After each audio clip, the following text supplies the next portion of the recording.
तो आज हम पढ़ेंगे करंट अफेयर्स मई 2025। तो स्टार्ट करते हैं। हम सैनिक एकेडमी का करंट अफेयर्स पढ़ रहे हैं।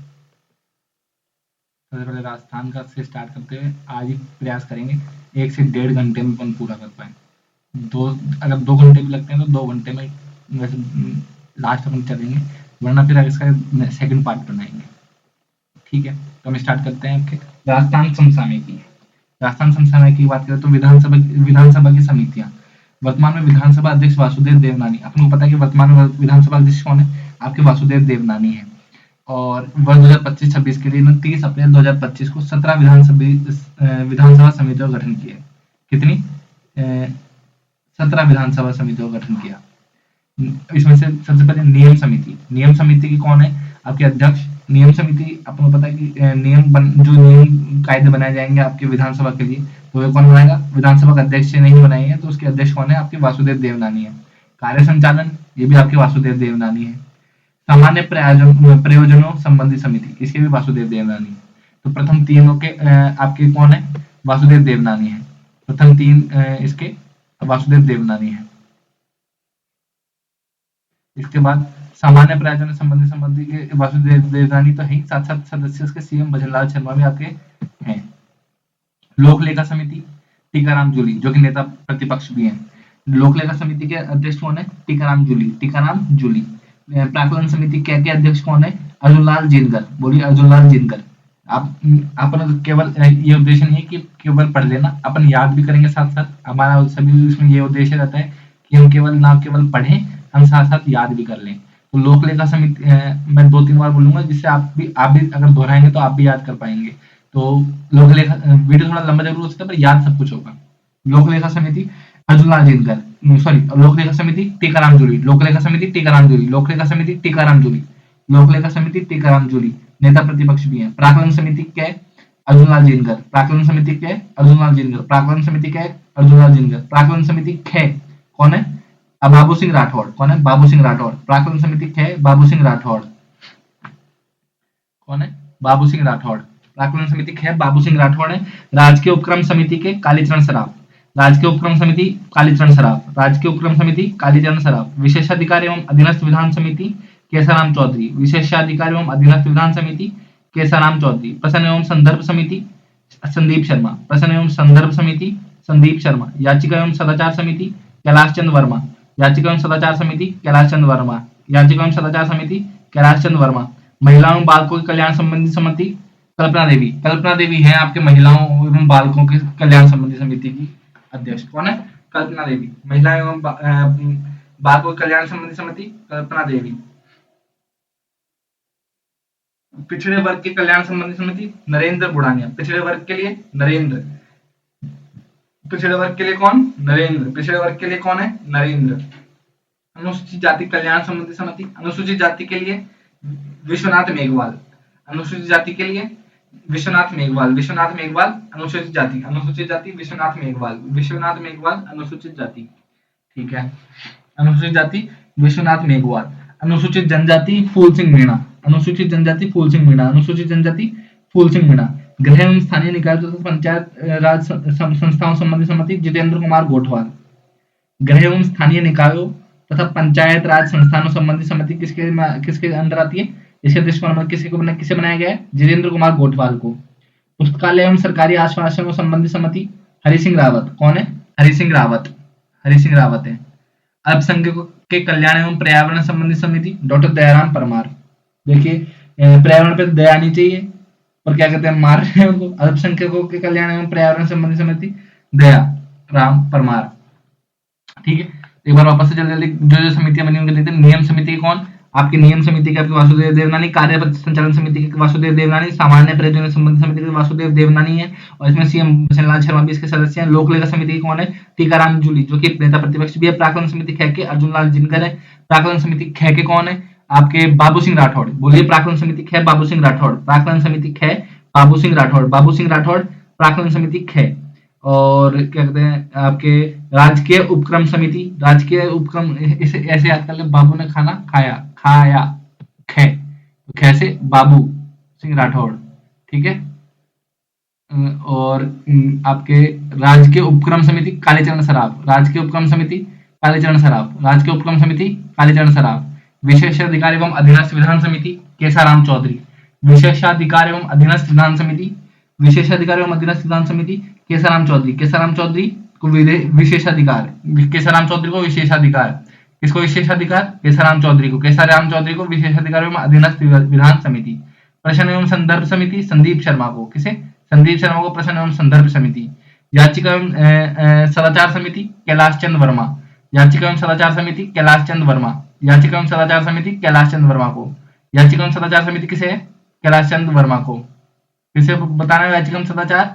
सदाचार किसका? कैलाश चंद वर्मा। कैलाश चंद वर्मा सदाचार, याचिका कैलाश चंद वर्मा।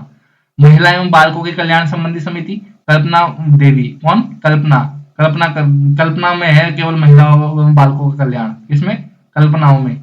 पिछड़े वर्ग के कल्याण संबंधी अर्जुन मेघवाल। पिछड़े वर्ग के कौन है? नरेंद्र बुढ़ानिया।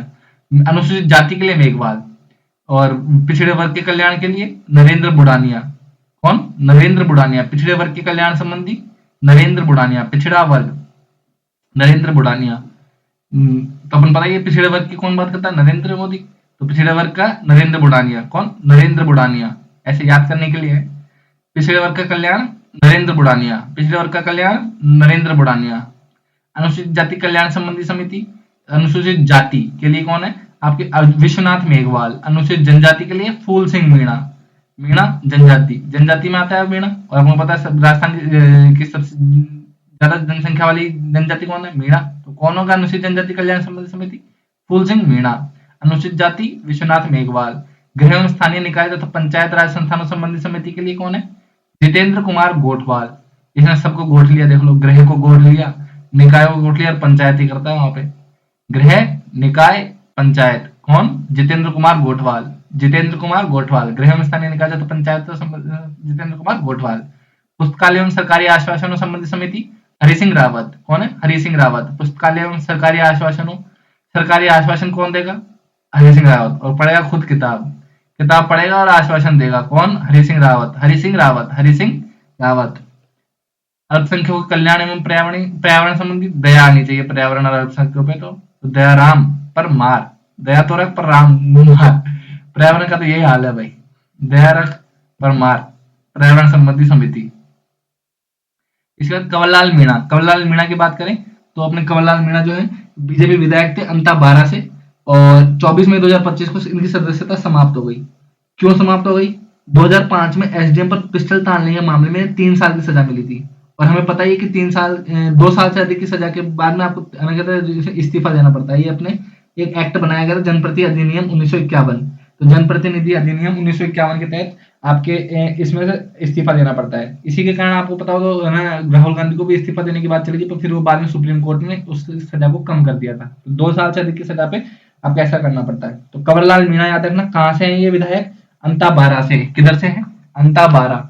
बीजेपी विधायक है कहाँ से? अंता 12 से।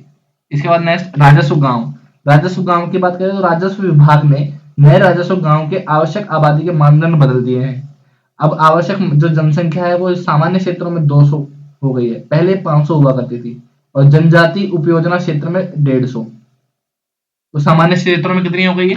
200। सामान्य क्षेत्रों में 200 और जनजाति क्षेत्र में 150। जनजाति क्षेत्र में 150, सामान्य क्षेत्रों में 200। पहले कितनी थी ये? 500। राजस्व गांव की क्या है? बदल दी गई है। अब सामान्य क्षेत्रों में कितनी जनसंख्या पे राजस्व गांव बन सकते हैं? 200। कितने? 200। इसके बाद नेक्स्ट ओरण भूमि संरक्षण की बात करें तो ओरण भूमि हमको पता है कि जो मंदिर के पास में जो चारे के लिए या फिर मंदिर में जो पेड़ वेड़ लगाने के लिए पास में जमीन होती है मंदिर की, उसे ओरण भूमि कहते हैं। तो राज्य सरकार ने पूर्व न्यायाधीश जितेंद्र राय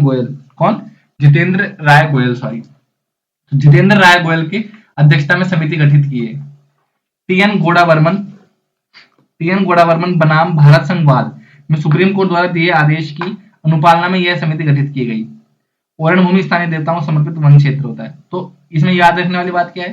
राज्य सरकार ने जो पूर्व न्यायाधीश जितेंद्र राय गोयल, उनकी अध्यक्षता में यह समिति गठित की है। किसकी अध्यक्षता में? ओरण भूमि के लिए जितेंद्र राय गोयल। ओरण भूमि जितेंद्र राय गोयल। इसके बाद इलेक्ट्रोपैथी चिकित्सा पद्धति बोर्ड गठित हुआ है। तो इसके बाद ये 1 मई से गठन इसका मान्य होगा और इसकी संरचना है एक अध्यक्ष और 5 सदस्य। कितनी है? एक अध्यक्ष और 5 सदस्य। राजस्थान इलेक्ट्रोपैथी चिकित्सा पद्धति अधिनियम 2018 पारित कर इलेक्ट्रोपैथी को मान्यता देने वाला राजस्थान देश का पहला राज्य बन गया है। तो राजस्थान जो है इलेक्ट्रोपैथी को मान्यता देने वाला राजस्थान देश का पहला राज्य बना था। कब? 2018 के आसपास अधिनियम को पारित कर इलेक्ट्रोपैथी को मान्यता देने वाला राजस्थान देश का पहला राज्य बना था। और अब 1 मई से गठन इलेक्ट्रोपैथी चिकित्सा पद्धति बोर्ड का गठन हो गया है, जिसमें एक अध्यक्ष होगा और 5 सदस्य होंगे। इसके बाद राज्य ओबीसी आयोग। राज्य ओबीसी आयोग की बात करें तो राज्य में पहली बार गठित किया गया है राज्य ओबीसी आयोग। इसके अध्यक्ष कौन है? पूर्व जिला न्यायाधीश मदन लाल। इसके अध्यक्ष कौन है? मदन लाल। कौन है? मदन लाल। पूर्व जिला न्यायाधीश मदन लाल जो है इसके अध्यक्ष हैं। पंचायतों एवं शहरी निकायों में ओबीसी को राजनीति आरक्षण देने से संबंधित सुझाव देने के लिए ये बनाया गया है। पंचायतों एवं शहरी निकायों जो अर्बन लोकल बॉडीज होती है और पंचायत होती है, उनमें ओबीसी को राजनीतिक आरक्षण देने से संबंधित सुझाव देने के लिए कौन सा आयोग बनाया गया है? ओबीसी आयोग। और इसके अध्यक्ष कौन है? मदन लाल। कौन है? मदन लाल। पूर्व जिला न्यायाधीश थे ये मदन लाल। विभाग सामाजिक न्याय एवं अधिकारिता विभाग है और कार्यकाल इसका 3 माह के लिए इस बोर्ड का क्या कहते हैं आयोग का गठन किया गया है। इसके बाद नगर निकाय के जनप्रतिनिधियों के मानदेय में 10% वृद्धि कर दी गई है। अब इसमें एकदम सैलरी याद करने की जरूरत नहीं है, बस इतना याद रखना है नगर निकायों के जनप्रतिनिधि हैं होते हैं जो महापौर, सभापति, अध्यक्ष, नगर पालिका के अध्यक्ष, इनके सभी के मानदेय में आपने 10% वृद्धि कर दी गई है। क्या? 10% वृद्धि कर दी गई है। इसके बाद नेक्स्ट है आर्थिक विकास की गतिविधियां। तो भारत प्रधानमंत्री का बीकानेर दौरा हुआ था अभी, तो प्रधानमंत्री के बीकानेर दौरे में 26,000 करोड़ की विकास परियोजनाएं देश को समर्पित की। इसमें शामिल है 103 अमृत स्टेशनों का उद्घाटन, जिसमें से राजस्थान के 8 स्टेशन है। राजस्थान में सौर परियोजनाएं जो निपको है, निपको उसमें 300 मेगावाट ग्राउंड माउंटेड सौर परियोजना कहाँ स्टार्ट करी है? बीकानेर के अंदर। निपको ने 300 मेगावाट ग्राउंड माउंटेड सौर परियोजना बीकानेर में स्टार्ट करी। एसजेवीएन ने 100 मेगावाट सौर ऊर्जा परियोजना नावा डिडवाना कुचामन के अंदर, और कलासर सौर ऊर्जा परियोजना 500 मेगावाट की भी राजस्थान में चालू हुई। और सिम्भू का भुर्ज सौर ऊर्जा परियोजना 300 मेगावाट की। सिम्भू का भुर्ज सौर ऊर्जा परियोजना 300 मेगावाट, कलासर सौर ऊर्जा परियोजना 500 मेगावाट, एसजेवीएन 100 मेगावाट सौर ऊर्जा परियोजना नावा डिडवाना कुचामन के अंदर, निपको 300 मेगावाट ग्राउंड माउंटेड सौर परियोजना बीकानेर में। इसके अलावा गुड़ा लिग्नाइट पावर प्रोजेक्ट, कहाँ है गुड़ा लिग्नाइट पावर प्रोजेक्ट? बीकानेर के अंदर। इसकी क्षमता कितनी है? 375 मेगावाट। कितनी है? 375 मेगावाट। राजस्थान विद्युत उत्पादन निगम लिमिटेड एवं नेवली लिग्नाइट कॉर्पोरेशन एनएलसी का संयुक्त उपक्रम है गुड़ा लिग्नाइट पावर प्रोजेक्ट। जो गुड़ा लिग्नाइट पावर प्रोजेक्ट है बीकानेर के अंदर, उसकी क्षमता है 375 मेगावाट। और राजस्थान विद्युत उत्पादन निगम लिमिटेड एवं नेवली लिग्नाइट कॉर्पोरेशन, किसका? राजस्थान विद्युत उत्पादन निगम लिमिटेड के साथ नेवली लिग्नाइट कॉर्पोरेशन का संयुक्त उपक्रम है आपके गुड़ा लिग्नाइट पावर प्रोजेक्ट। इसके बाद बात करें टाटा पावर सोलर प्रोजेक्ट की। जो टाटा पावर सोलर प्रोजेक्ट ये है भानीपुरा बीकानेर के अंदर। किधर है? Bhanipura Bikaner. Tata power solar project जो है भानीपुरा बीकानेर के अंदर है। इसकी क्षमता है 300 मेगावाट। कितनी है? 300 मेगावाट। गुड़ा लिग्नाइट पावर प्रोजेक्ट कितनी थी? 375 मेगावाट। वह किस किस के द्वारा था? राजस्थान विद्युत उत्पादन निगम लिमिटेड एवं नेवली लिग्नाइट कॉर्पोरेशन के द्वारा इसका संयुक्त उपक्रम था। जबकि टाटा पावर सोलर प्रोजेक्ट किसका? Tata power renewable energy limited का। कहाँ है? भानीपुरा बीकानेर के अंदर। इसमें ग्लास टू ग्लास सौर मॉड्यूल का उपयोग किया गया है। कौन से ग्लास टू ग्लास सौर मॉड्यूल का उपयोग किया गया है? इसके बाद नेक्स्ट है नागौर सोलर पावर प्लांट। किधर है? मुवाना। और इसकी क्षमता कितनी है? 1.89 मेगावाट। कितनी है? 1.89 मेगावाट। किसकी? नागौर सोलर पावर प्लांट की। कंपनी कौन सी है? Solar 91 clean tech limited. Company है solar 91 clean tech limited. Nagaur जो सोलर पावर प्लांट है उसकी कंपनी कौन सी है? Solar 91 clean tech limited. Rising Rajasthan MOU के तहत ये क्या कहते हैं आपके इसमें राइजिंग राजस्थान के साथ इसका एमओयू हुआ था। इसके बाद पोटाश खनन। पोटाश जो है उसका खनन होता है। केंद्र सरकार देश में पहली बार राजस्थान में पोटाश की नीलामी की। तो देश में पहली बार राजस्थान में पोटाश की नीलामी की केंद्र सरकार ने। हनुमानगढ़ के 2 ब्लॉक में पोटाश खनन हेतु निविदा जारी की गई। तो आपको याद कर लेने हैं दोनों ब्लॉक। पहला ब्लॉक है जोरकियान सतीपुरा खूजा ब्लॉक। कौन सा? जोरकियान सतीपुरा खूजा ब्लॉक। इसके खननकर्ता कंपनी है ऑयल इंडिया लिमिटेड। कौन सी है? Oil India limited. पोटाश मिल रहा है कहां से? आपके हनुमानगढ़ के जोरकियान सतीपुरा खुजा ब्लॉक, जोरकियान सतीपुरा खुजा, जोरकियान सतीपुरा खुजा ब्लॉक हनुमानगढ़, और ऑयल इंडिया लिमिटेड द्वारा, किसके द्वारा? ऑयल इंडिया लिमिटेड द्वारा। दूसरा है झंडावाली सतीपुरा ब्लॉक, पहला जोरकियान सतीपुरा खुजा ब्लॉक और दूसरा है झंडावाली सतीपुरा ब्लॉक। तो जो झंडावाली सतीपुरा ब्लॉक है इसमें हिंदुस्तान जिंक लिमिटेड खननकर्ता कंपनी है और आपके यहाँ से पोटाश निकाला जा रहा है। राजस्थान में देश के कुल पोटाश भंडार का 95% से अधिक है। कितना है? राजस्थान में देश के कुल पोटाश भंडार का 95% से अधिक है। राज्य में कुल पोटाश बेसिन है 8। कितने हैं? 8। और कुल पोटाश, देश के कुल पोटाश भंडार का कितना प्रतिशत है? 95%। और कुल पोटाश बेसिन 8 है, जिसमें से बीकानेर के जैतपुर, गढ़सीसर, सतीपुरा, भारूसरी, हंसेरा, अर्जुनसर है। बाकी आपके श्रीगंगानगर, हनुमानगढ़ में तो है ही अपन ने, क्योंकि हनुमानगढ़ में तो आपको पता ही है क्या कहते हैं, आपके खनन हो ही रहा है। जोरकियान सतीपुरा खुजा ब्लॉक और झंडावाली सतीपुरा ब्लॉक में, जोरकियान सतीपुरा खुजा ब्लॉक में ऑयल इंडिया लिमिटेड, झंडावाली सतीपुरा ब्लॉक में हिंदुस्तान जिंक लिमिटेड। और चूरू और नागौर में पोटाश के ब्लॉक्स हैं और बीकानेर में भी ब्लॉक्स हैं। टोटल कितने बेसिन है? 8।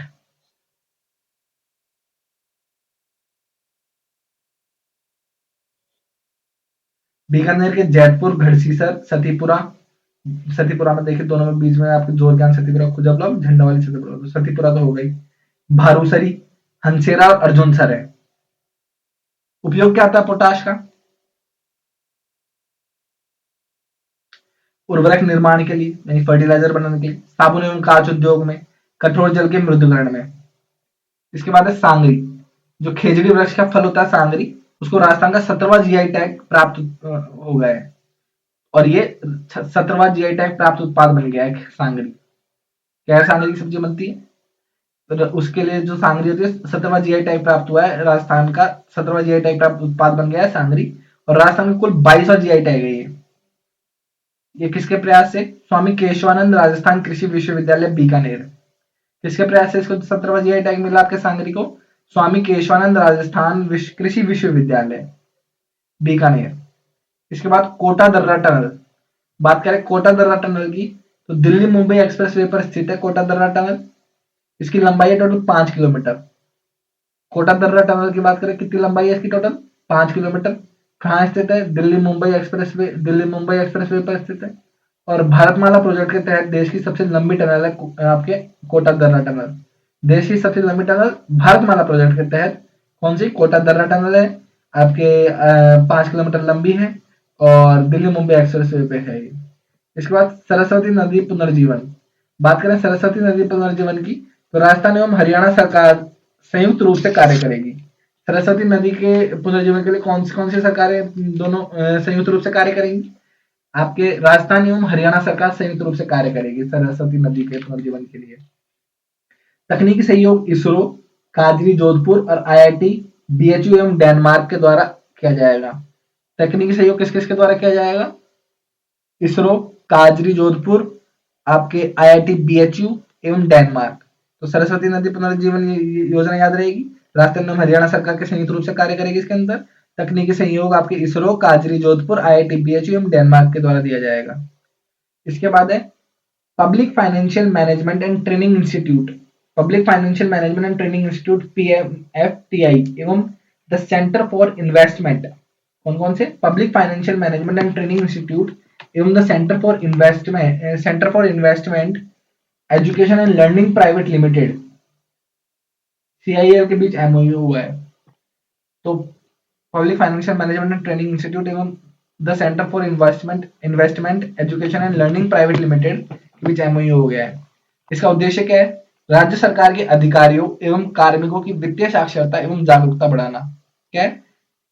राज्य सरकार के अधिकारियों एवं कार्मिकों की वित्तीय साक्षरता एवं जागरूकता बढ़ाना। पीएफएमटीआई की स्थापना राज्य सरकार के वित्त विभाग द्वारा की गई है। Public financial management and training institute की स्थापना किसके द्वारा की गई है? वित्त विभाग द्वारा। इसके बाद नेक्स्ट है महत्वपूर्ण तथ्य। क्या है?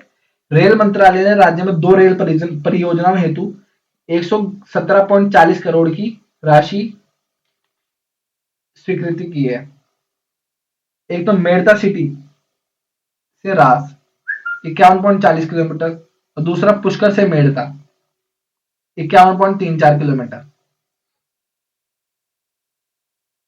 ठीक है। इसके अलावा मनरेगा दैनिक मजदूरी दर में 15 रुपए की वृद्धि कर दी गई है। जो मनरेगा के लिए दैनिक मजदूरी मिलती है उसमें आपको 15 रुपए की वृद्धि कर दी गई है। कब से लागू होगी? 1 अप्रैल 2025 से। पहले कितने रुपए हुआ करते थे? पहले 266 हुआ करते थे। अब 15 और जुड़ जाएंगे और कितने रुपए हो जाएंगे? 281। कितने रुपए हो जाएंगे? 281। राज्य सरकार ने 17 नेक्स्ट पॉइंट है, राज्य सरकार ने 17 अप्रैल 2025 को नागरिक उड्डयन नीति 2024 जारी करी। तो नागरिक उड्डयन नीति 2024 कब जारी की गई? 17 अप्रैल 2025। साथ में बोलिए मेरे, नागरिक उड्डयन नीति 2024 17 अप्रैल 2025। 17 उड़ जा, 17 अप्रैल 2025 नागरिक उड्डयन नीति 2024। नागरिक उड्डयन नीति 2024। इसके बाद नेक्स्ट है मुख्यमंत्री आयुष्मान आदर्श ग्राम पंचायत योजना। मुख्यमंत्री आयुष्मान आदर्श ग्राम पंचायत योजना। ये योजनाएं, कुछ योजनाएं की बात करेंगे सबसे पहले अपन, फिर उसके बाद अपन आगे चलेंगे फैक्ट्स की तरफ।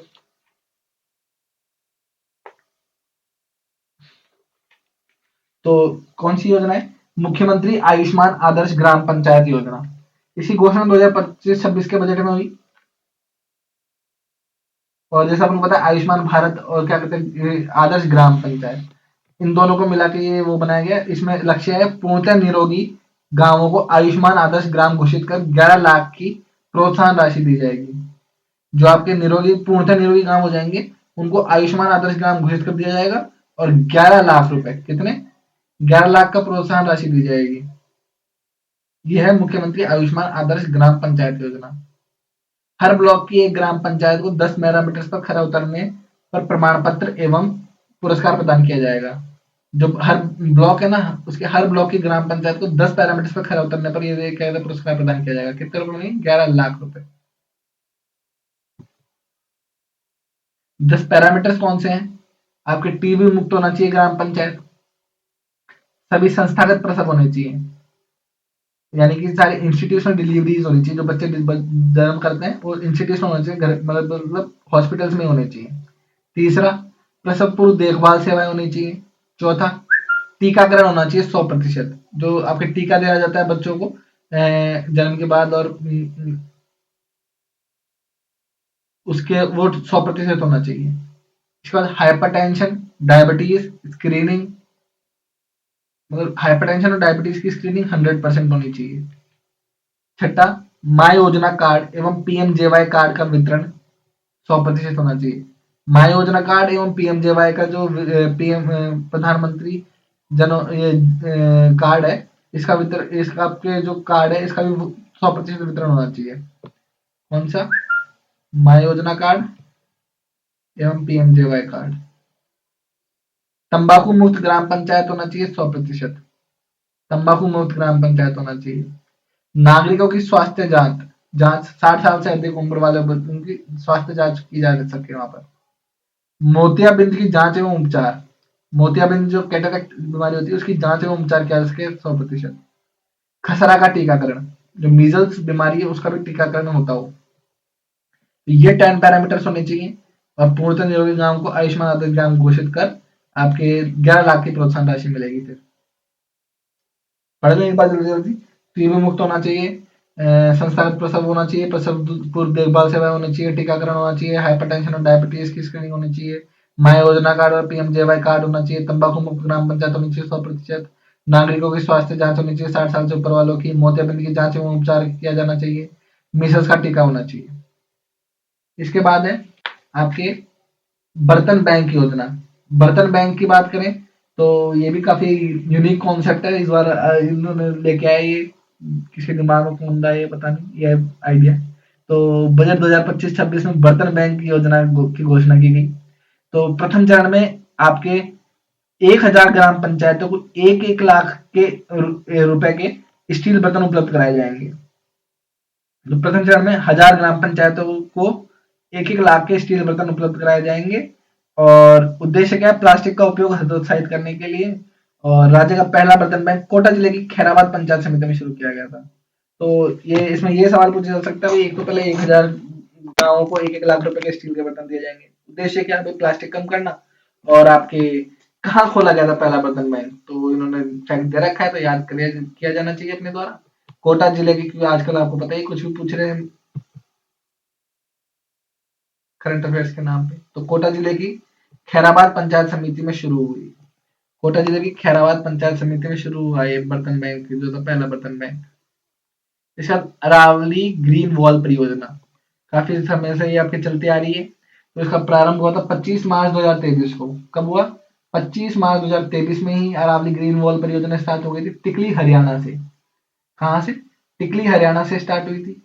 केंद्रीय पर्यावरण वन और जलवायु परिवर्तन मंत्रालय द्वारा स्टार्ट करी गई थी। किसके द्वारा की गई? टिकली हरियाणा से आपके अरावली ग्रीन वॉल परियोजना 2023 में, जो 25 मार्च 2023 को आपके की गई, आपके केंद्रीय पर्यावरण वन और जलवायु परिवर्तन मंत्रालय द्वारा। राज्य बजट 2025-26 में इसके लिए 250 करोड़ रुपए का आवंटन किया गया है। कितने करोड़ रुपए का? 250 करोड़। इसके तहत गुजरात से दिल्ली तक 14 किलोमीटर लंबा एवं 5 किलोमीटर चौड़ा हरित पारिस्थितिकी गलियारा बनाया जा रहा है। जैसा आपको पता है, अरावली जो है कि गुजरात से खेड़ ब्रह्मा से स्टार्ट होकर आपके दिल्ली तक जाती है। तो 1400 किलोमीटर लंबा एवं 5 वहां पे तो इसलिए आपकी ये 1400 किलोमीटर लंबा एवं 5 किलोमीटर चौड़ा हरित पारिस्थितिक गलियारा बनाया जा रहा है यहाँ पे। राजस्थान के 19 जिले शामिल होंगे, गुजरात के 4 और हरियाणा के 5 जिले शामिल होंगे इसमें। कितने? राजस्थान के 19, गुजरात के 4 और हरियाणा के 5। राजस्थान के 19, गुजरात के 4, हरियाणा के 5 जिले शामिल होंगे। इसके बाद नेक्स्ट है मॉडल पंचायत फल वाटिका। क्या है? मॉडल पंचायत फल वाटिका। तो राज्य की प्रत्येक ग्राम पंचायत में विकसित की जाएगी आपकी फल वाटिका। क्या होगी? प्रत्येक ग्राम पंचायत में फल वाटिका विकसित की जाएगी। प्रत्येक वाटिका में 1000 फलदार पौधे लगाए जाएंगे। कितने पौधे? एक फलदार? 1000।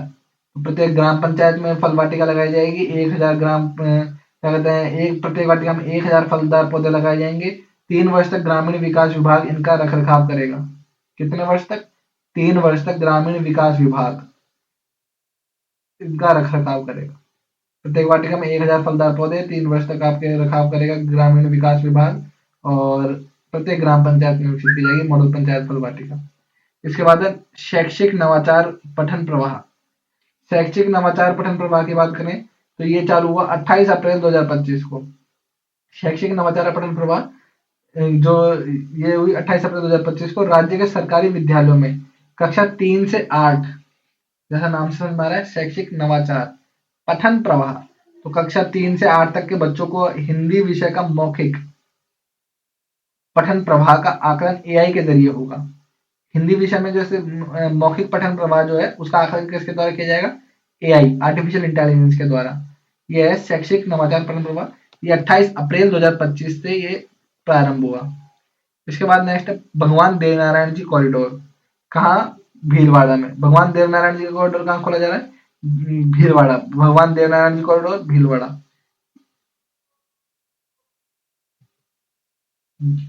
भगवान देवनारायण जी कॉरिडोर भीलवाड़ा। तो केंद्र सरकार की प्रसाद योजना है जो हेरिटेज से रिलेटेड है, वो आपके रिलीजियस हेरिटेज से, रिलीजियस टूरिज्म से। तो उसके केंद्र सरकार की प्रसाद योजना के तहत विकसित किया जा रहा है आपके भगवान देवनारायण जी कॉरिडोर भीलवाड़ा के अंदर। स्वीकृत राशि है इसकी 48.73 करोड़। कितनी है? 48.73 करोड़ है। 5 तीर्थ स्थल इसमें शामिल होंगे, मालासेरी डूंगरी, साडू माता की बावड़ी, सवाई भोज मंदिर। कौन कौन से? मालासेरी डूंगरी, साडू माता की बावड़ी, सवाई भोज मंदिर, गढ़गोठा और बरनागर। मालासर डूंगरी, साडू माता की बावड़ी, सवाई भोज मंदिर। बोलिए साथ में। मालासेरी डूंगरी, साडू माता की बावड़ी, सवाई भोज मंदिर, गढ़गोठा और बरनागर। इसके बाद है फूड कोर्ट योजना। फूड कोर्ट योजना की बात करें तो इसकी शुरुआत हुई एसपी मेडिकल कॉलेज बीकानेर से। फूड कोर्ट योजना की स्टार्ट हुई एसपी मेडिकल कॉलेज बीकानेर से। उद्देश्य क्या है? राज्य के सरकारी एवं निजी मेडिकल कॉलेजों में से संबंध अस्पतालों में, राज्य के सरकारी एवं निजी मेडिकल कॉलेज से संबंध अस्पतालों में मरीजों, परिजनों एवं स्टाफ को सस्ता और गुणवत्तापूर्ण भोजन उपलब्ध कराना। यह है आपके फूड कोर्ट योजना। कहाँ से स्टार्ट हुई? एसपी मेडिकल कॉलेज बीकानेर से। राज्य के 81 मेडिकल कॉलेजों में लागू किया जाएगा और फूड कोर्ट का संचालन पब्लिक प्राइवेट पार्टनरशिप मोड पर किया जाएगा। इसके बाद नेक्स्ट है सृजन की सुरक्षा योजना इको फेमिनिज्म। तो नाम से थोड़ा बहुत समझ में आ रहा है, सृजन की सुरक्षा योजना इको फेमिनिज्म, मतलब ये महिलाओं से भी कुछ रिलेटेड होगा। तो राजस्थान राज्य विधिक सेवा प्राधिकरण, कौन? राजस्थान राज्य विधिक सेवा प्राधिकरण द्वारा शुरू किया गया। राजस्थान राज्य विधिक सेवा प्राधिकरण द्वारा शुरू किया गया। 36 जिलों की 36 ग्राम पंचायतों में पायलट प्रोजेक्ट के रूप में शुरू हुआ है। 36 जिलों की 36 ग्राम पंचायतों में पायलट प्रोजेक्ट के रूप में शुरू हुआ है। इसकी वर्तमान में 41 जिले हो गए, पर अब 36 जिलों की मतलब जिन 36 जिलों 36 पायलट प्रोजेक्ट के रूप में स्टार्ट हुआ है, इसलिए अभी पहले 36 जिलों की 36 ग्राम पंचायतों में पायलट प्रोजेक्ट के रूप में शुरू हुआ है। विशेषता है, ये अपन को इतना जानना जरूरी नहीं कि 36 कौन से जिले हैं, 36 ग्राम पंचायत कौन सी, ये इतना थोड़ी डीप में हम सब कुछ याद रख सकते हैं। इसलिए विशेषता क्या है, राज्य के प्रत्येक जिले की एक एक ग्राम पंचायत में हर नवजात बालिका के जन्म पर 11 पौधे लगाए जाएंगे। मतलब इनमें क्या होगा, सृजन की सुरक्षा योजना इको फेमिनिज्म में आपके राज्य के प्रत्येक जिले की एक एक ग्राम पंचायत में हर नवजात बालिका के जन्म पर 11 पौधे लगाए जाएंगे। हर नवजात बालिका को ग्रीन गर्ल कार्ड प्रदान किया जाएगा। कौन सा कार्ड? ग्रीन गर्ल कार्ड प्रदान किया जाएगा। और यह योजना राज्य के पीपलात्री गांव की परंपरा से प्रेरित है। किस गांव से प्रेरित है ये? पीपलात्री। पीपलात्री गांव है ना, क्या कहते हैं, उससे ये प्रेरित है। इसके बाद प्रधानमंत्री दिव्याशा केंद्र। प्रधानमंत्री दिव्याशा केंद्र किधर है? कोटा के अंदर। प्रधानमंत्री दिव्याशा केंद्र कोटा। बोलिए, प्रधानमंत्री दिव्याशा केंद्र कोटा। प्रधानमंत्री दिव्याशा केंद्र कोटा। प्रधानमंत्री दिव्याशा केंद्र कोटा में है। तो राज्य का तीसरा एवं सबसे अत्याधुनिक दिव्याशा केंद्र है आपके प्रधानमंत्री दिव्याशा केंद्र। राज्य का तीसरा एवं सबसे अत्याधुनिक दिव्याशा केंद्र कौन सा है? प्रधानमंत्री दिव्याशा केंद्र, जो कोटा में है। केंद्रीय सामाजिक न्याय एवं अधिकारिता मंत्रालय के अधीन भारतीय कृत्रिम अंग निर्माण निगम द्वारा दिव्यांगों को आवश्यक उपकरण निःशुल्क मुहैया करवाए जाएंगे।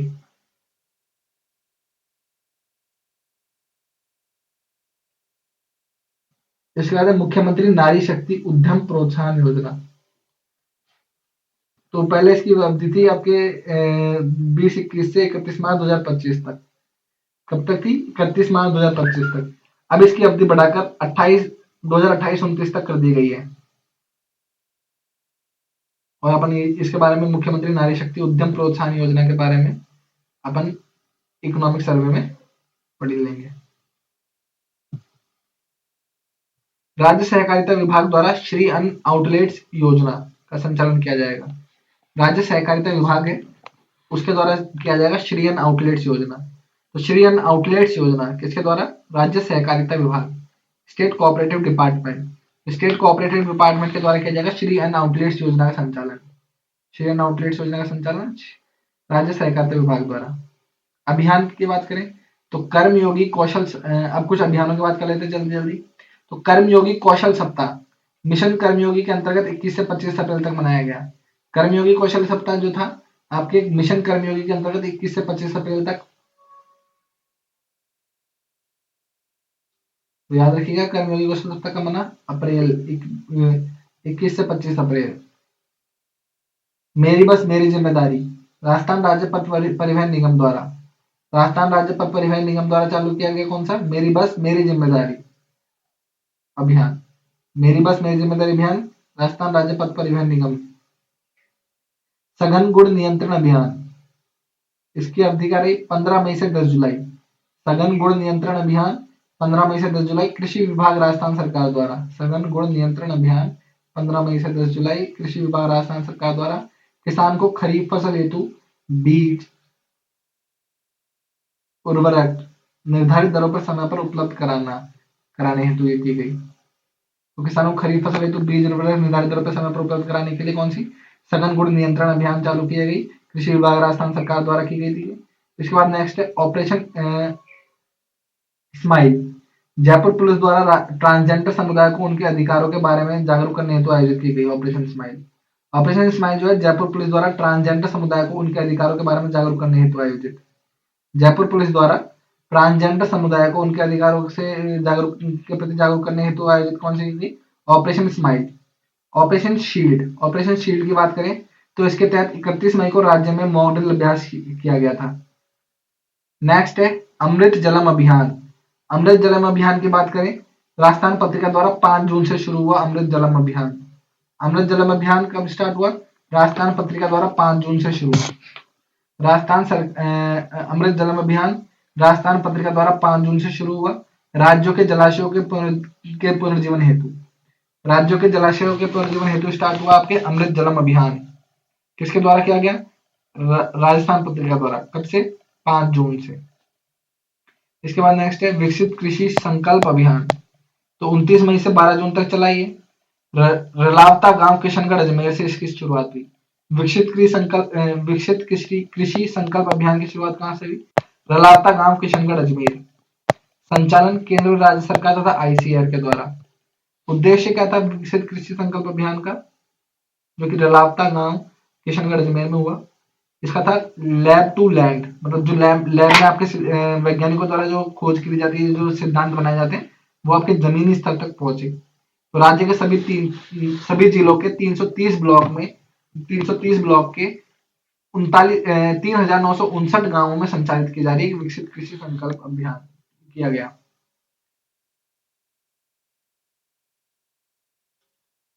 इस बार बात करते हैं कुछ पोर्टल और एप्स की। तो आपके मानस पोर्टल, मानस पोर्टल जो है मादक पदार्थों की तस्करी, अवैध खेती आदि की रिपोर्टिंग हेतु है। मादक पदार्थों की तस्करी, अवैध खेती आदि की रिपोर्टिंग हेतु कौन सा पोर्टल है? मानस पोर्टल। मानस पोर्टल है मादक पदार्थों की तस्करी, अवैध खेती आदि की रिपोर्टिंग हेतु। मतलब मादक पदार्थों की तस्करी करेंगे या फिर अवैध खेती करी जाएगी तो इसके लिए कौन सा पोर्टल है? मानस पोर्टल। इसके बाद है सरल। सरल की बात करें तो राजस्थान लघु उद्योग निगम, यानी कि आपके राजसिको का सेंट्रलाइज इन्वेंट्री आपको पता है जहाँ पे आपके सामान रखे जाते हैं ना, मैन्युफैक्चर्ड होते हैं, उसे इन्वेंट्री कहा जाता है। तो सरल जो है राजस्थान लघु उद्योग निगम राजसिको का सेंट्रलाइज्ड इन्वेंट्री, सेल्स, बिलिंग एवं एयर कार्गो सॉफ्टवेयर है। ठीक है। ई वर्क ऐप। ई वर्क ऐप की बात करें तो ग्रामीण विकास विभाग द्वारा विधायकों एवं सांसदों से जुड़े सभी कार्यों की ऑनलाइन अनुशंसा हेतु लॉन्च किया गया। ग्रामीण विकास विभाग द्वारा विधायकों एवं सांसदों से जुड़े सभी कार्यों की ऑनलाइन अनुशंसा हेतु कौन सा किया गया? ई वर्क ऐप। इसके द्वारा किया गया ग्रामीण विकास विभाग। क्यों? विधायकों एवं सांसदों से जुड़े सभी कार्यों की ऑनलाइन अनुशंसा हेतु लॉन्च। मेरी पंचायत ऐप। मेरी पंचायत ऐप है समय पर मौसम की सही जानकारी देने हेतु लॉन्च किया गया। मेरी पंचायत, अब अपनी पंचायत क्या है कि बारिशों के मौसम में बारिश कब होएगी कि नहीं होएगी, कितनी होएगी, ज्यादा होएगी, तो मेरी पंचायत ऐप किसके क्या करेगा? समय पर मौसम की सही जानकारी देने हेतु लॉन्च मेरी पंचायत। इसके बाद राज उपचार ऐप। राज उपचार की बात करें तो सरकारी अस्पतालों में चिकित्सीय परामर्श हेतु ऑनलाइन अपॉइंटमेंट बुक करने हेतु राज उपचार ऐप बनाया गया है। तो सरकारी अस्पतालों में चिकित्सीय परामर्श हेतु ऑनलाइन अपॉइंटमेंट बुक करने हेतु राज उपचार ऐप। तो सरकारी अस्पतालों में चिकित्सीय परामर्श हेतु ऑनलाइन अपॉइंटमेंट बुक करने हेतु राज उपचार ऐप। रिपोर्ट्स। केंद्रीय स्वास्थ्य मंत्रालय ने मलेरिया उन्मूलन की दिशा में राजस्थान को राष्ट्रीय स्तर पर कैटेगरी 1 की श्रेणी में वर्गीकृत किया। जो सेंट्रल हेल्थ मिनिस्ट्री है उसने मलेरिया उन्मूलन, मतलब मलेरिया को मिटाने की दिशा में राजस्थान को राष्ट्रीय स्तर पर कैटेगरी 1 की श्रेणी में वर्गीकृत किया है। ऐसे राज्य जिनकी वार्षिक पैरासाइट इंसिडेंस 1 से कम है उन्हें कैटेगरी 1 में रखा गया है। जिन राज्यों की वार्षिक पैरासाइट इंसिडेंस जो है 1 से कम है ना, उन्हें आपके रखा गया है कैटेगरी 1 में।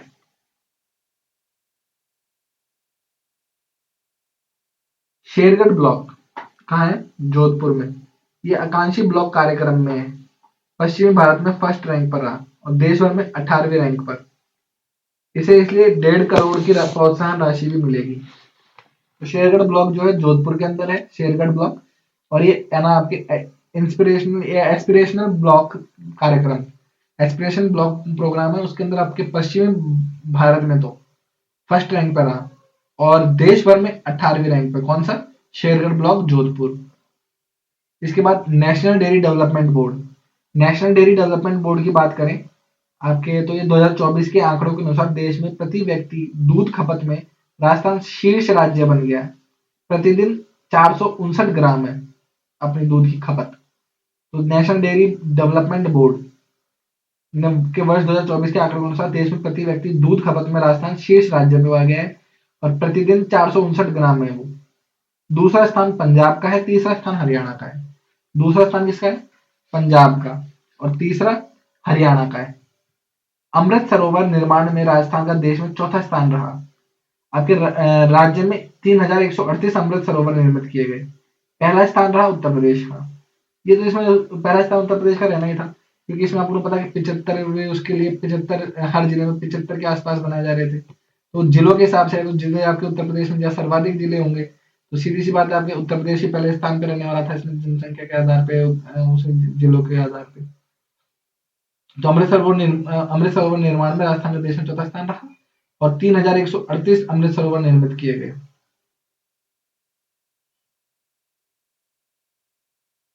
इसके बाद चर्चित स्थानों की चर्चा करते हैं। राज्य का पहला स्काउट गाइड एडवेंचर पार्क बनाया जाएगा श्रीगंगानगर के अंदर। तो राजस्थान राज्य का पहला स्काउट गाइड एडवेंचर पार्क कहाँ बनाया जाएगा? श्रीगंगानगर। राज्य का पहला स्काउट गाइड एडवेंचर पार्क, बोलिए साथ साथ, scout guide adventure park Sriganganagar. Ramdevra breeding centre में पहली बार घोड़ावड़ का जन्म हुआ। अपन को पता है रामदेवरा ब्रीडिंग सेंटर क्या कहते हैं, आपके ब्रीडिंग सेंटर बनाया हुआ है जैसलमेर के अंदर। इसमें पहली बार घोड़ावड़ का क्या हुआ? जन्म। इंडीड फाउंडेशन द्वारा जैसलमेर एवं बाड़मेर जिलों के सरकारी स्कूलों के छात्रों के लिए एआई आधारित डिजिटल एम्पावरमेंट कार्यक्रम शुरू किया गया है। तो जैसलमेर और बाड़मेर जिलों के सरकारी स्कूलों के छात्रों के लिए एआई आधारित डिजिटल एम्पावरमेंट कार्यक्रम किसके द्वारा शुरू किया गया है? Indeed foundation. कौन सी फाउंडेशन है? इंडीड। आपको याद होगा स्काउट गाइड एडवेंचर पार्क कहाँ है? श्रीगंगानगर। रामदेवरा बिल्डिंग सेंटर में पहली बार घोड़ावड़ का जन्म हुआ।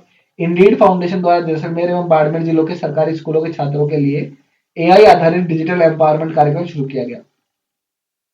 अभी बालोतरा में सिवाना में दुर्लभ मृदा तत्व ऑक्साइड की खोज की गई।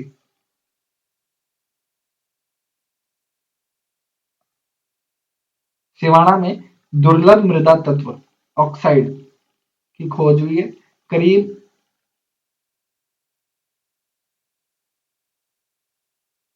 1,11,845 टन। कितना? 1,11,845 टन।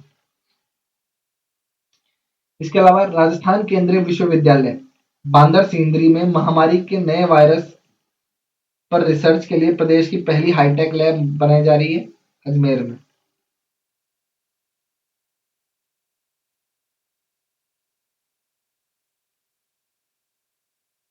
अजमेर में किधर? राजस्थान केंद्रीय विश्वविद्यालय बांदर सिंदरी। राजस्थान केंद्रीय विश्वविद्यालय बांदर सिंदरी में महामारी के नए वायरस पर रिसर्च के लिए प्रदेश की पहली हाईटेक लैब बनाई जा रही है। इसके बाद अलवर। अलवर में आपके, या फिर पहले उदयपुर ले लेते हैं। भारत का पहला सिकल सेल हब कहाँ बन रहा है? उदयपुर में। भारत का पहला sickle cell hub Udaipur. Bharat का पहला सिकल सेल हब, बोलिए मेरे साथ, भारत का, पूरे भारत भर में पहला सिकल सेल हब कहाँ बन रहा है? उदयपुर के अंदर। बूंदी में टॉप गन शूटिंग अकादमी द्वारा पहली अत्याधुनिक शूटिंग रेंज की स्थापना की गई। पहली अत्याधुनिक शूटिंग रेंज की स्थापना हुई है आपके टॉप गन शूटिंग अकादमी द्वारा। कहां पर? बूंदी में। किसके द्वारा की गई? टॉप गन शूटिंग अकादमी द्वारा पहली अत्याधुनिक शूटिंग रेंज की स्थापना बूंदी। अलवर में आपके वी शक्ति ट्रस्ट, कौन सी शक्ति ट्रस्ट? वी शक्ति ट्रस्ट द्वारा निर्मित स्वामी विवेकानंद ई गुरुकुल का लोकार्पण किया गया। अलवर में क्या हुआ? वी शक्ति ट्रस्ट ने आपके स्वामी विवेकानंद ई गुरुकुल बनाया। स्वामी विवेकानंद ई गुरुकुल किसके द्वारा बनाया गया? वी शक्ति ट्रस्ट। कहाँ? अलवर।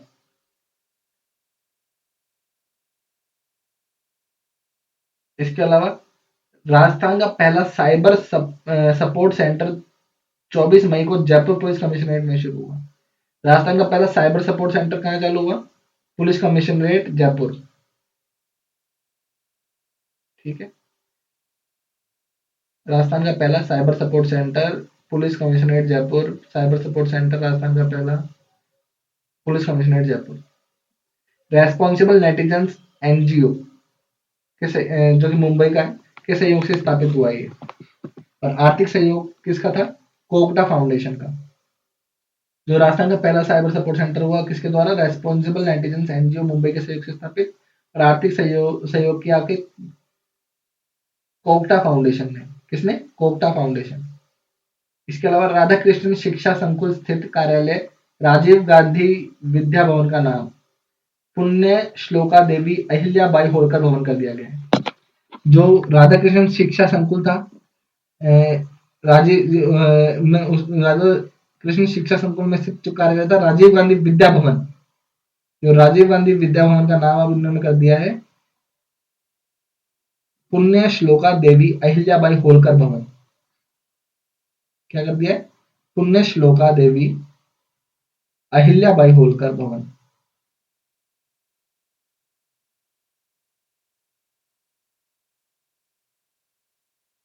ठीक है,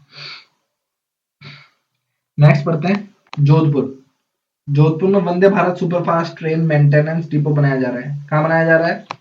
Vande Bharat superfast train maintenance depot कहाँ बनाया जा रहा है?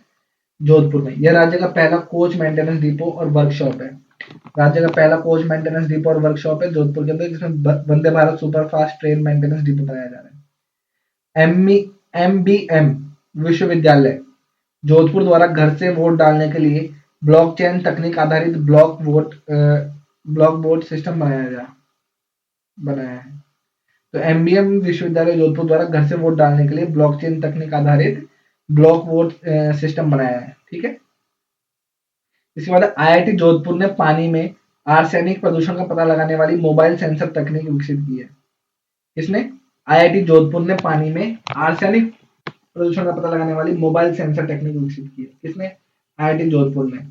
क्या? कौन से प्रदूषण का? आर्सेनिक प्रदूषण का पता लगाने वाली मोबाइल सेंसर टेक्निक विकसित की है।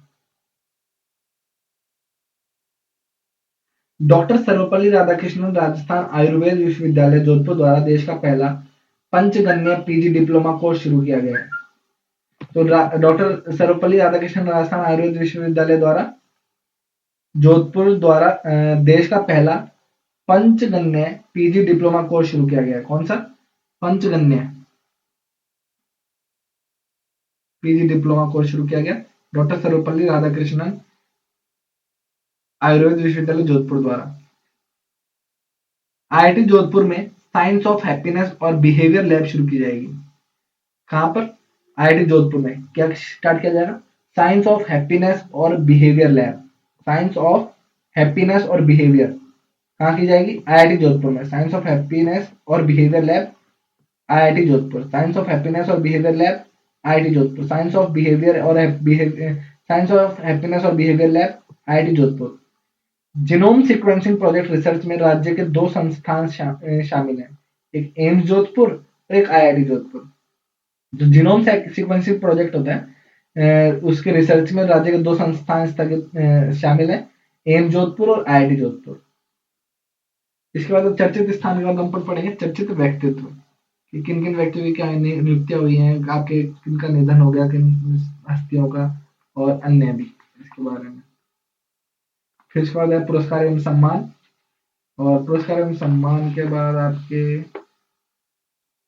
सम्मेलन और समारोह है। फिर इसके बाद आपके स्टार्ट हो जाएगा अंतरराष्ट्रीय समसामयिकी। तो करते हैं चर्चित व्यक्तित्व।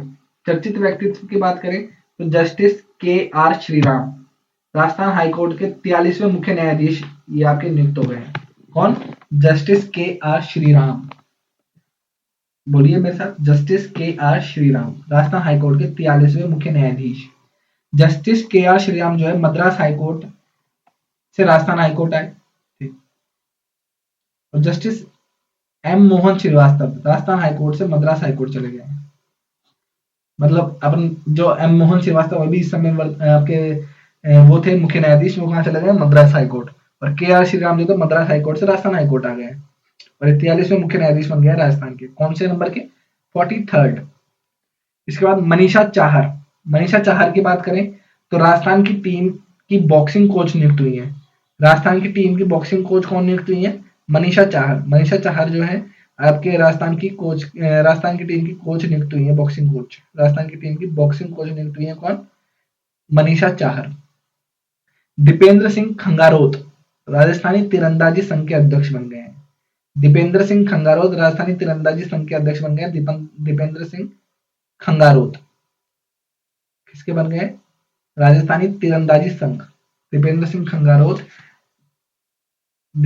खंगारोत राजस्थानी तीरंदाजी संघ के अध्यक्ष दीपेंद्र सिंह खंगारोत। इसके अलावा आपके डॉक्टर गिरिजा व्यास, जो डॉक्टर गिरिजा व्यास है कांग्रेस नेता रहे और इनका हाल ही में निधन हो गया, डॉक्टर गिरिजा व्यास का। ये राजस्थान विधानसभा के सदस्य रहे 1985 से 89 के बीच में। 1989 से 90 के बीच में राज्य सरकार में मंत्री रहे। 1991 से 99 ईस्वी के बीच में चित्तौड़गढ़ से सांसद रहे हैं। चित्तौड़गढ़ से सांसद कब से कब के बीच में रहे? 91 से 99 के बीच में। वर्ष 2005 से 11 के बीच में राष्ट्रीय महिला आयोग की अध्यक्षता करी इन्होंने, और वर्ष 2013-14 में केंद्रीय मंत्री भी रहे। गिरिजा व्यास कांग्रेस नेता थी, इतना तो अपन याद रख पाएंगे ऐसा मुझे लगता नहीं, पर यह रहे राज्य विधानसभा के अध्यक्ष रहे, विधानसभा मतलब के सदस्य रहे, फिर राज्य सरकार में मंत्री बन गए, फिर ये सांसद की तरफ से बने, पहले विधानसभा सदस्य फिर सांसद बने ये, कहाँ से? चित्तौड़गढ़ से। इसके बाद महिला आयोग की अध्यक्षा भी रही है और केंद्रीय मंत्री भी रही। कौन? गिरिजा व्यास, डॉक्टर गिरिजा व्यास 13 से 14 के बीच में। इनका हाल ही में निधन हो गया।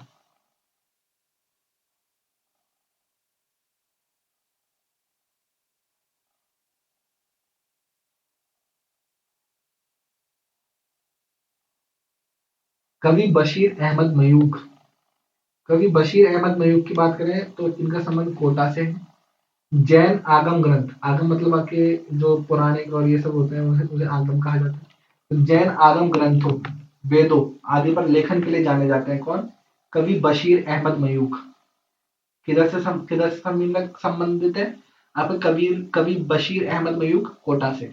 और जैन आगम ग्रंथों और वेदों आदि पर लेखन के लिए जाने जाते हैं कवि बशीर अहमद मयूख कोटा।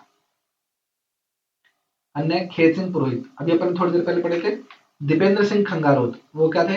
राजस्थानी तीरंदाजी संघ के अध्यक्ष। कौन? दीपेंद्र सिंह खंगारोत। बोलिए, दीपेंद्र सिंह खंगारोत। इसके अलावा आपके खेत सिंह राजपुरोहित का संबंध जोधपुर से।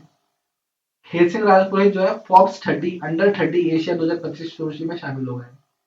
फोर्ब्स 30 अंडर 30 एशिया 2025 सूची में शामिल कौन हुए? खेत सिंह राजपुरोहित, जो कि कहां से संबंधित है? जोधपुर से। स्वास्थ्य एवं टेक्नोलॉजी क्षेत्र में क्लेम बड़ी नामक स्टार्टअप चला रहे हैं। स्वास्थ्य एवं टेक्नोलॉजी क्षेत्र में क्लेम बड़ी नामक स्टार्टअप चला रहे हैं कौन? खेत सिंह राजपुरोहित। जोधपुर से इनका संबंध है। आपके फोर्ब्स 30 अंडर 30 एशिया 2025 में शामिल हुए और स्वास्थ्य एवं टेक्नोलॉजी क्षेत्र में क्लेम बड़ी नामक स्टार्टअप चला रहे हैं। गीता सामोता सीकर से हैं। माउंट एवरेस्ट पर चढ़ाई करने वाली सीआईएसएफ की पहली महिला अधिकारी बनी है गीता सामोता का संबंध किधर से? सीकर से। माउंट एवरेस्ट पर चढ़ाई करने वाली सीआईएसएफ की पहली महिला अधिकारी गीता सामोता, जिन्होंने माउंट एवरेस्ट पर चढ़ाई करी, और ये सीकर से संबंधित है गीता सामोता। इसके अलावा निधि शर्मा, जो कि जयपुर से संबंधित है, निधि शर्मा, और मिसेज राजस्थान 2025 का खिताब जीता है निधि शर्मा ने। मिसेज राजस्थान 2025 का खिताब किसने जीता है? निधि शर्मा ने जीता है मिसेज राजस्थान 2025 का खिताब। इसके अलावा प्रियदर्शनी चौधरी, जो कि टॉक से संबंधित है, स्पेन में आयोजित इमेजिन इंडिया फिल्म फेस्टिवल में राज्य की इस कलाकार की film steel a long road, कौन सी? स्टील अ लॉन्ग रोड का चयन हुआ। क्या नाम है? प्रियदर्शनी चौधरी। कहां से संबंधित है? टोंक से। और स्पेन में आयोजित हुई थी इमेजिन इंडिया फिल्म फेस्टिवल। इसमें राज्य की किस कलाकार प्रियदर्शनी चौधरी टोंक की स्टील अ लॉन्ग रोड का चयन हुआ। अब हम पढ़ेंगे आगे पुरस्कार एवं सम्मान की बात करें तो वर्ष 2025 के राज्य स्तरीय पुरस्कार विजेता कृषक उपहार योजना में, कौन से? कृषक उपहार योजना। अपन पहले भी पढ़ते आ रहे हैं कई बार कृषक उपहार योजना। इसमें आपके क्या होता है, जो आप मंडी स्तर पे आपके जो जब अपन बेचने जाते हैं फसल को तो एक कूपन दिया जाता है, उसके तहत आपके राशि जो प्रथम पुरस्कार मिलते हैं इनको मिल सकते हैं। तो ये देखिए, राज्य स्तर वर्ष में एक बार, खंड स्तर पर प्रत्येक 6 माह में और मंडी स्तर पर प्रत्येक 6 माह में अपन अपनी फसलें बेचने जाते हैं मंडी इनके स्तर पर। जब बेचते हैं तो एक कूपन मिलता है, जो आपके कूपन मिलने पे ये राशियां दी जाती है फिर विजेताओं को। ये इसलिए किया जाता है कि प्रोत्साहन बढ़े और क्या कहते हैं आपके आड़तियों सीधा मंडी में बेचने आए लोग बाहर, बीच में आपके स्टॉक पाइल नहीं हो जाए और अपना पूरा डेटा रहे कि किसको कितनी वो हुई। इस कारण से इसको प्रोत्साहित किया जाता है, ऐसी योजना बनाई गई है। तो कृषक उपहार योजना वर्ष 2025 के राज्य स्तरीय पुरस्कार विजेता कौन कौन है? प्रथम पुरस्कार किसको मिला? गोलू, कृषि कृषि उपज मंडी कोटा से इनको मिला, इनको 2,50,000 की राशि मिलेगी। द्वितीय पुरस्कार मिला ओम प्रकाश को हनुमानगढ़ मंडी में, और इनको 1,50,000। और तीसरा राम भरोस, जो कि कृषि उपज मंडी कोटा, ये भी कृषि उपज मंडी कोटा से राम भरोस है ना, क्या कहते हैं, इनको भी 1,00,000 रुपए। तो गोलू, ओम प्रकाश और राम भरोस, 2.5, 1.5, 1, 2.5, 1.5, 1, गोलू, ओम प्रकाश, राम भरोस, गोलू, ओम प्रकाश, राम भरोस, कृषि कृषक उपहार योजना। इसके बाद इंपॉर्टेंट है आपके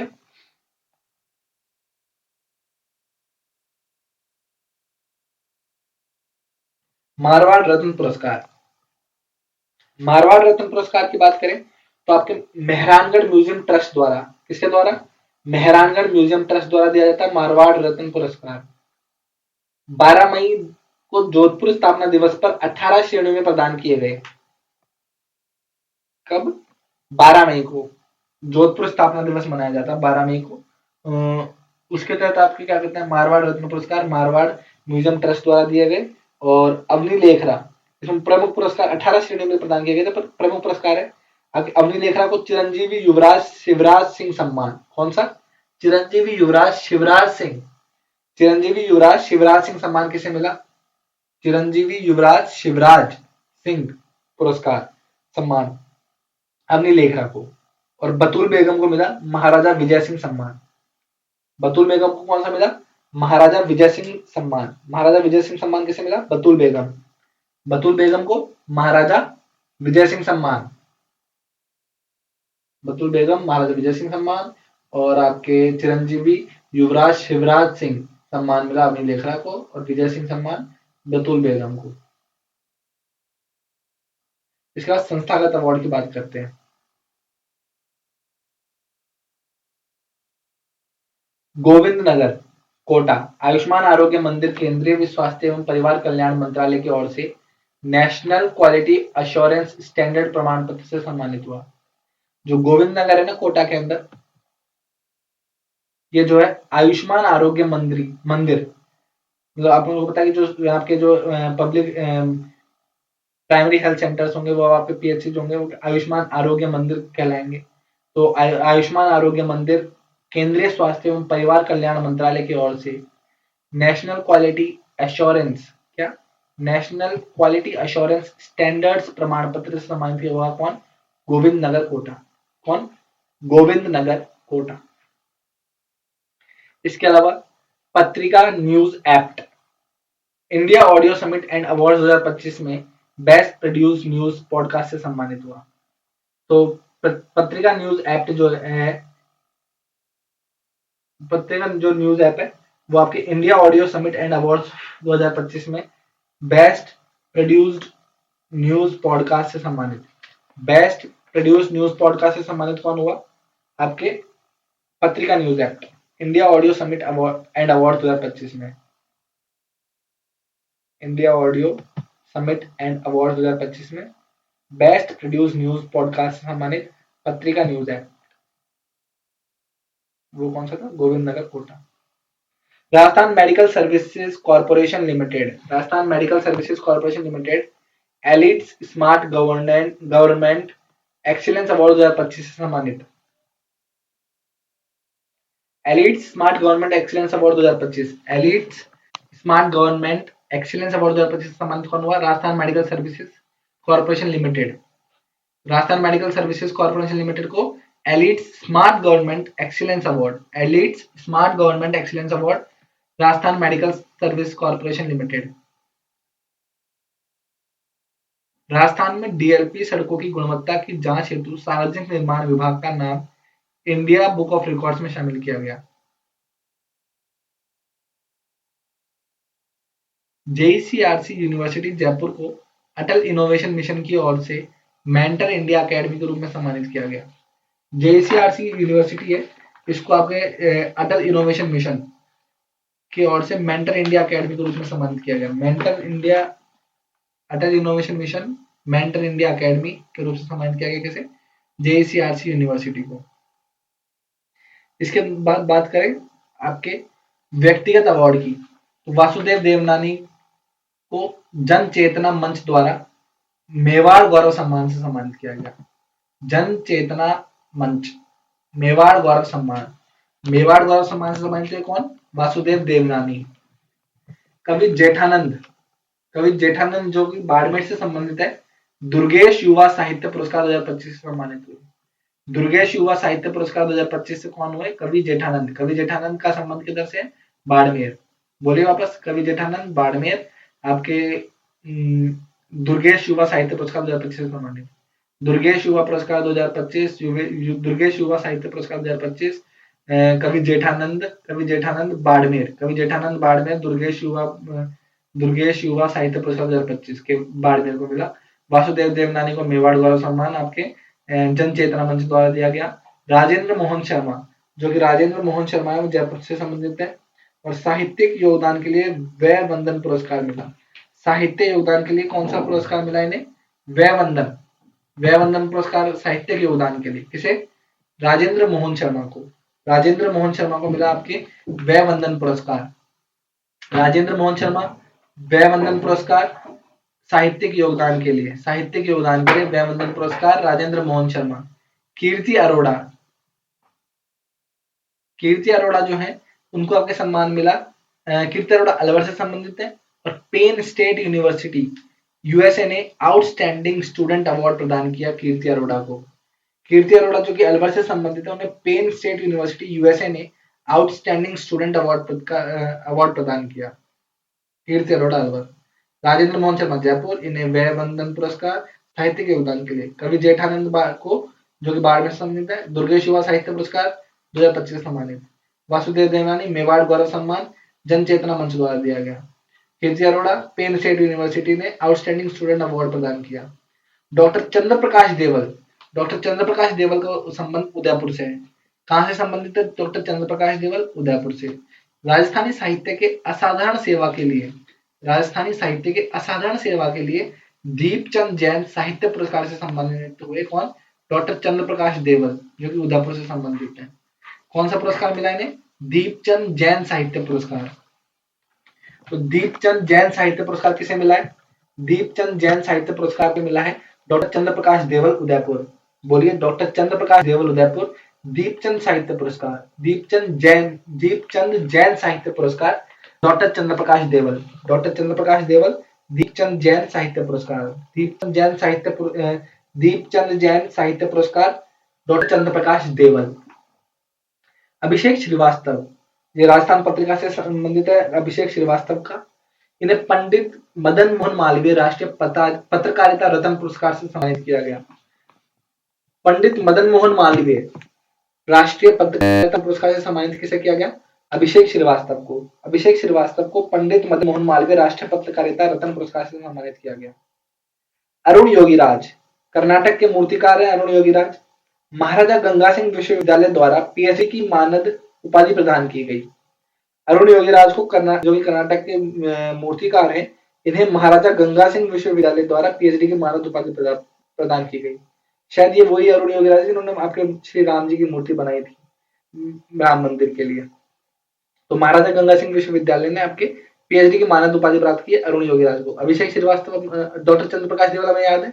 दीपचंद जैन साहित्य पुरस्कार, दीपचंद जैन साहित्य पुरस्कार किसे मिला है? डॉक्टर चंद्रप्रकाश देवल उदयपुर को। अभिषेक श्रीवास्तव को आपके पंडित मदन मोहन मालवीय राष्ट्रीय पत्रकारिता रत्न पुरस्कार से सम्मानित किया गया। अरुण योगीराज को आपके महाराजा गंगा सिंह विश्वविद्यालय द्वारा पीएचडी की मानद उपाधि प्रदान की गई। बाबूलाल मारोटिया, जयपुर। बाबूलाल मारोटिया जो है जयपुर से संबंधित है।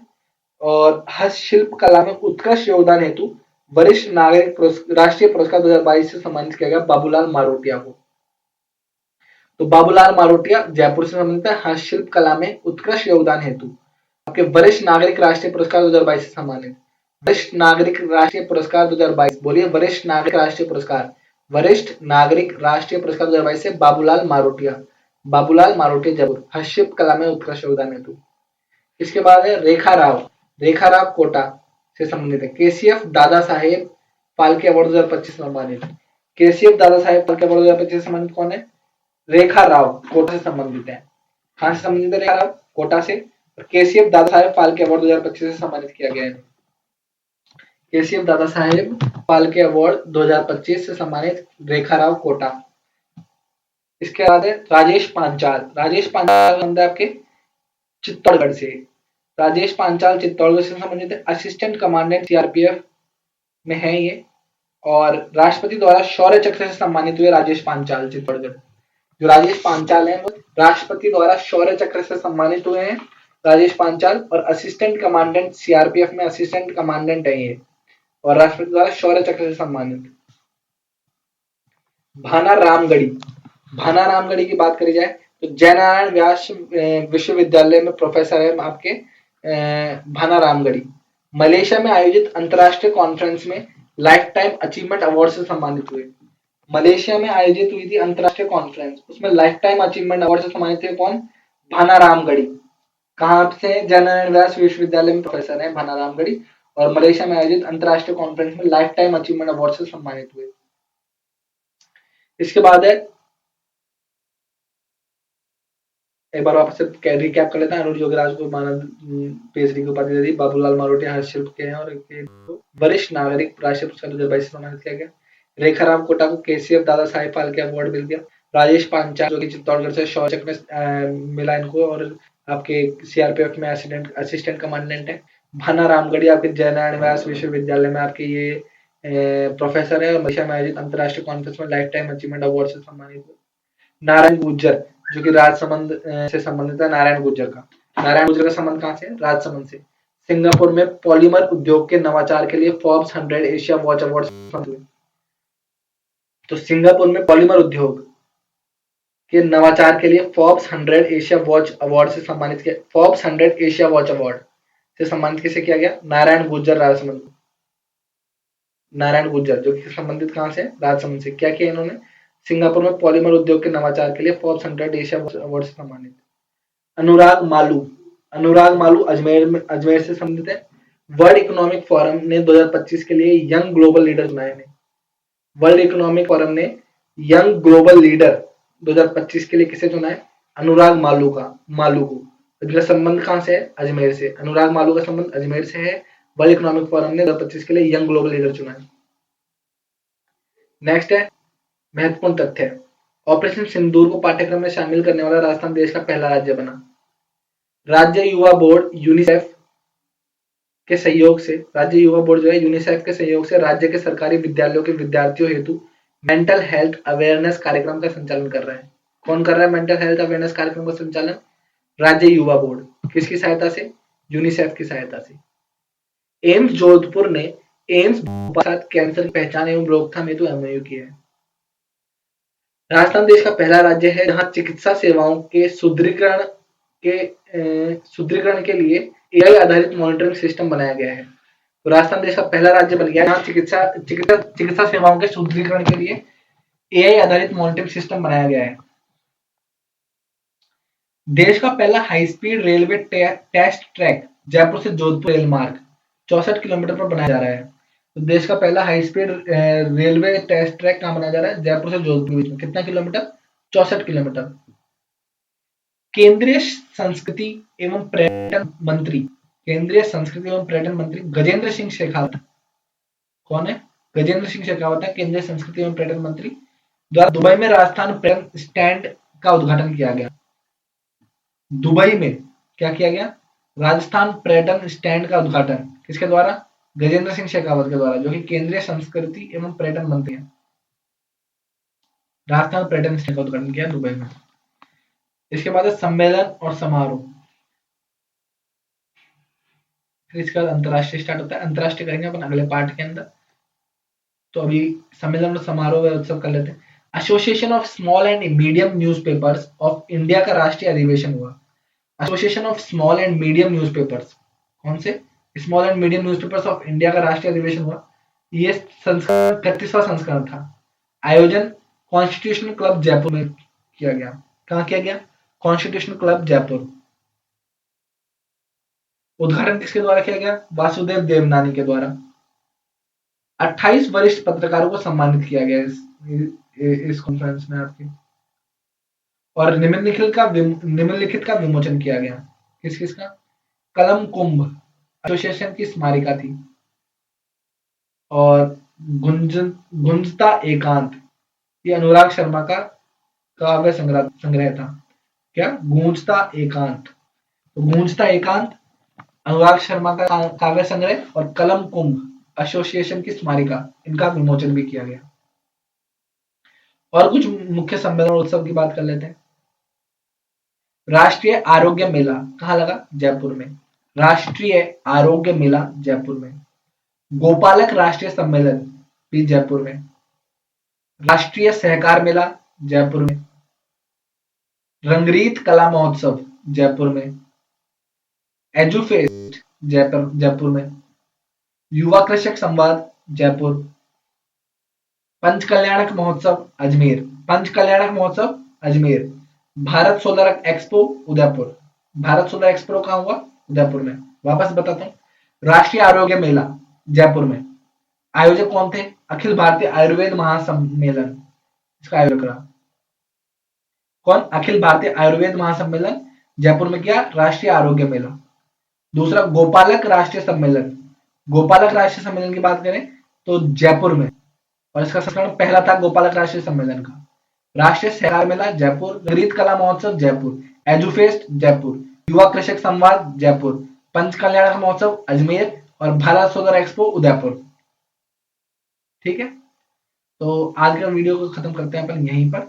और इसके बाद अपन जो करंट अफेयर्स करेंगे इंटरनेशनल का, वो करेंगे अपन अगली क्लास में। तो आप सभी का थैंक यू।